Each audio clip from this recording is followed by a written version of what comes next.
Hello everyone, welcome back to my channel. My name is Paola and this is a brand new video in the Video Everyday April series. Today I thought it would be fun to do a little bit of a retrospective on my channel and my reading.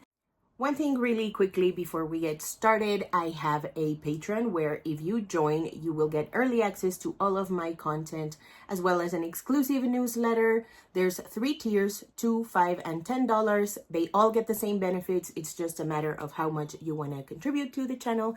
I would very much appreciate it if you could support me over there. That's all. Let's move on.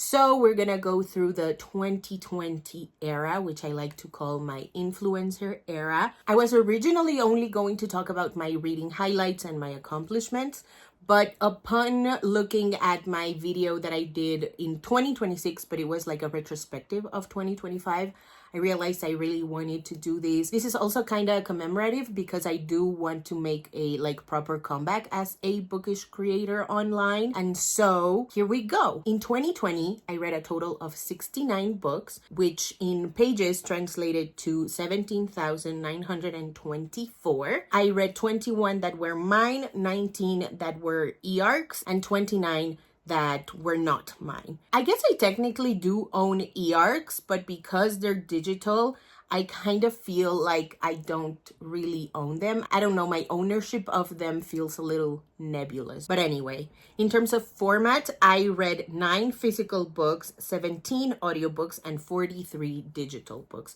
most of which were my arcs, or I guess half of them were my arcs. In terms of genre, the stats are a little bit all over the place in terms of how they look on the graph, but you'll see in future videos as I do retrospectives for 2021, 2022, etc., why I did it this way. As for my reading accomplishments, I finished 3, but technically 4 series. I'll get to the 4th one as a technicality in a second. I read all 6 books in the Lying Game series by Sarah Shepard. I had an interesting time with this series. I will leave a link in the description below to my review of that on my blog. I also read the Tiny Pretty Things duology by Sonachari Potra and Doniel Clayton.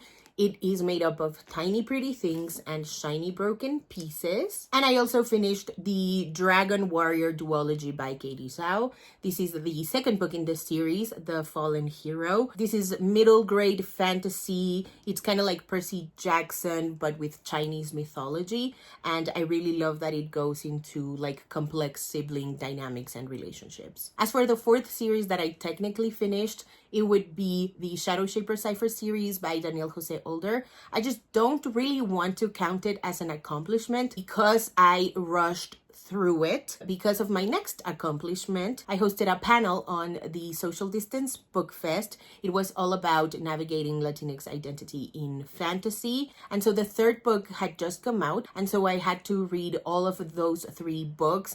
And because I was given the panel, I think it was in the final 2 weeks of March, and the panel happened on April. I want to say it was April 9th. I might be wrong about that. I'll correct myself here. But I just had to speed through them, so I feel like I kind of inhaled the series, but I didn't really digest it, if that makes sense. Along with the Shadow Shaper Cipher series for the Social Distance Book Fest, I also read Mew Squad, The Cassandra Curse by Chantel Acevedo, Dark and Deepest Red by Anna Marie McLemore, and Blaze Red Games by Amparo Ortiz. I was also supposed to read Incendiary by Zoraida Cordova, but there was something going on at the publisher, obviously, because it was the beginning stages of the pandemic, and publishing and everywhere else in the world was kind of in shambles. And so I couldn't get my e-arc on time. Luckily, I had read Labyrinth Lost by Zoraida Cordova before, and so I still had an idea of what Zoraida's writing style was like. My next accomplishment is kind of bittersweet because I read 7 books for my now dead romance book club. It was called Accidentally in Love, and it was all about reading romance books by authors of color. I read 7 books, and they were Girl Gone Viral by Alicia Rai. I read this one with Cande. With Lucy, I read That Could Be Enough by Alisa Cole. With Fadwa, I read Scoring the Player's Baby by Naima Simone. With Kevs, I read The Babysitter by Bryn Renee. With Taylor, I read Here to Stay by Adriana Herrera. With Seal, I read Bear With Me by Lucy Eden, which at the time felt like a little bit of a risk because we had been reading contemporary stories with the exception of That Could Be Enough. And Bear With Me is a shifter romance, but I really wanted to switch it up and not just read contemporary romance for the book club. So we got to read this one. It was also the first shifter romance that I ever read, so it has a really special place in my heart for that reason. And finally, Bear and I read together Heartbeat Braves by Pamela Sanderson. This is a really lovely workplace romance featuring Indigenous main characters. Now on to my reading highlights. These, you could say, were my favorite books that I read in 2020. First off, Fuck I'm in My 20s by Emma Cooney. This is a sort of memoir book of essays, including doodles, diagrams, funny checklists, and it's all about what it's like to be a 20-something. It was really cathartic to read. It felt just like how I was feeling when I was in my 20s. At the time, I think I was 24, going on 25. It felt really comforting to read a book that felt like my brain. Two other nonfiction books that I want to give a big shout out would be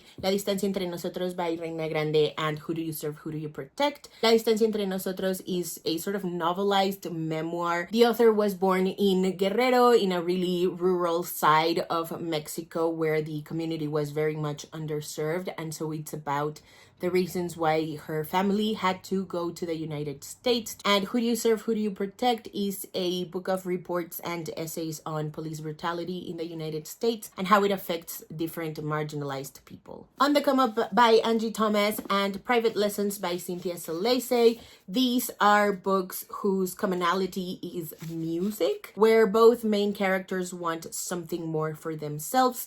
Brie also wants more for her family, who are on the brink of eviction, and they both deal with hard-hitting topics. This one deals with grooming, and this one deals with police brutality and the vilification of Black girls. Cemetery Boys by Aiden Thomas. This is the 2020 book, in my opinion. Hype went as far back as like March of 2020, which was nuts. I believe that's when the book was announced. But I don't know if, I don't know the timeline for this book. I just know that I was aware of it in March and it came out in September. And all that time, I thought the book would come out in June. Don't ask me why. This book really reminds me of my friend Adri over at Perpetual Pages. So I will leave a link in the description below to their channel because they're one of the most consistent booktubers ever. And they always have really great, really interesting queer book recommendations, books that you don't typically hear from in like the mainstream publishing world, I would say. Furia by Jamile Sayed Mendez. This is a YA coming of age story set in Argentina, and it's kind of about the Ni Una Más movement. The gist of it is that Camila is a soccer player. She's a really, really good soccer player. She is pursuing it professionally, but her parents don't know this about her, and so she's kind of living like this secret life. It's also about the cycles of abuse and how we sometimes think that violence lives outside of the home, when in reality, a lot of the times it begins at home. Two YA romances that I loved in 2020 were A Very Large Expanse of Sea by Tahir Mafi and Never Look Back by Lilian Rivera. This is a historical fiction romance featuring a Muslim main character. It is set in 2002, a year after 9/11, and so it's about how that has affected people's perceptions and how Islamophobia became like really, really, really rampant. Never Look Back is set sometime after Hurricane Maria hit Puerto Rico. The main character, Yuri, deals with PTSD because of it, and it is also an Orpheus and Eurydice retelling. Two other YA books that left my heart so full were The Summer of Everything by Julian Winters and Charming as a Verb by Ben Philippe. These were the first two books that I toured, so that was very, very exciting. It felt very validating for me as a reader. Both books are authored by Black men,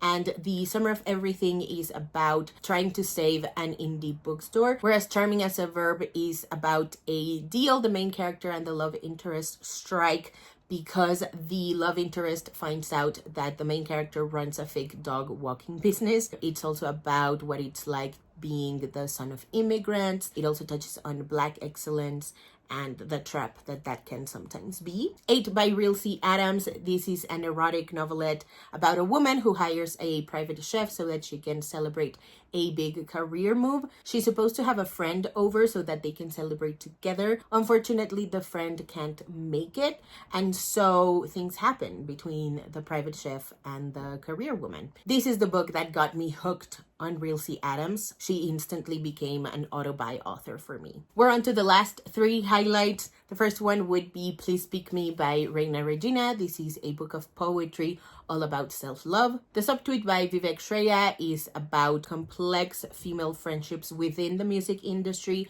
as well as the cost of representation. And last but certainly not least, I want to give a big shout out to Guarding Temptation by Talia Hibbert. This is a short and steamy book featuring the brother's best friend trope. In terms of content, this is where I really start off on a high note. I'm very happy with my 2020 content. I went so hard. I posted a total of 75 videos. I did video every day April back then, and I think I missed the last 2 or 3 days because I was really tired after the Social Distance Book Fest. I also posted 13 Theater Thursday videos. This is the most amount of Theater Thursday videos that I have ever done in a year, and I really miss making them so much. I've debated on creating a separate channel so that I could talk about theater there. I don't know how that would work given the workload that I'm working with at the moment, but I really do want to make theater geeky videos once again. In 2020, I also started doing author interviews. I did 15 of them. That was quite the feat, and it was a really rewarding experience. Shout out to the Social Distance Book Fest because that kind of showed me how much I wanted to talk to authors, how much I wanted to pick their brains, and honestly also how kind of good I am at them. What also happened in 2020 was that I relaunched my blog. This happened in July. I posted there a total of 56 times. I did a series called Paola Goes on Tour on my blog. It was basically like a reading vlog, but written form. They weren't very good posts, to be honest. I went back and read some of them and I was like, oof, this is kind of rough to read because it was just very like, I did this and then I did this and then I did this. But it was really exciting at the time. I did it because I got approved for a bunch of book tours, which I was not expecting. And so I had to get them read and I wanted to make content out of it. But I knew that if I vlogged the experience, it would be really hard and it would take time away from my reading. And so I decided to write about them. And now if I ever want to go back to that kind of journaling side of reading, I want to do them like photo journaling. Maybe I would post them on Instagram, who knows. I also want to give myself a lot of credit for 4 posts on my blog. One was the 25 bookish facts about me. I reread it in preparation for this video and it was honestly so fun to make. I should do like an updated version of it and revive my blog once again. It was really fun to make. Another post of mine that I really enjoyed writing was my reading habits. I also did 101 thoughts I had while watching Tiny Pretty Things because Jesus, I was highly expecting that show and it was so bad. It was bad. The casting I thought was great because obviously the primary focus of that show should have been the ballet, and I'm really happy that they cast people who could dance. But the plot, all the changes that they made to the story, it was just so bad. It got to a camp level in my opinion. So it wasn't like an excruciating experience, but it was very confusing. It was confusing, but it was entertaining. And finally, the Shorty Shuffle readathon. It was all about reading short books. We had a bunch of prompts because I was supposed to have co-hosts, but then we didn't do anything with the Shorty Shuffle. I might bring that readathon back. And it was all about spinning a wheel. It would give you a prompt and you would have to read a book that fulfilled that prompt. It was really fun to create. This was my first time like spending a ridiculous amount of time on Canva to make the graphic. But it was really fun. And again, I can't remember if I read anything for the Shorty Shuffle. That's how bad it was for us. I guess it was December. It was 2020. We were just like very excited to get the year over with. But yeah, if it ever happens again, you will be the first to know. And finally, in terms of my reading goals, I don't think I had any. I don't think I had a specific one. I probably would have wanted to read 75 books because that was kind of like my average, with the exception of 2018, where I distinctly remember I only, quote unquote, only read 40 books because it was my final year of college and I was just stressed the hell out of my mind. But in 2020, I don't remember having a specific goal in mind. I am really happy that I got to read e-arcs, that I joined NetGalley, that I was a part of a bunch of book tours, part of the Social Distance Book Fest, that I had my book club. All of that meant the world to me and more. Alrighty, so that is it for today's video. Thank you guys so much for watching. If you haven't already and you'd like to, go ahead and hit subscribe, and I'll see you in the next one. Bye!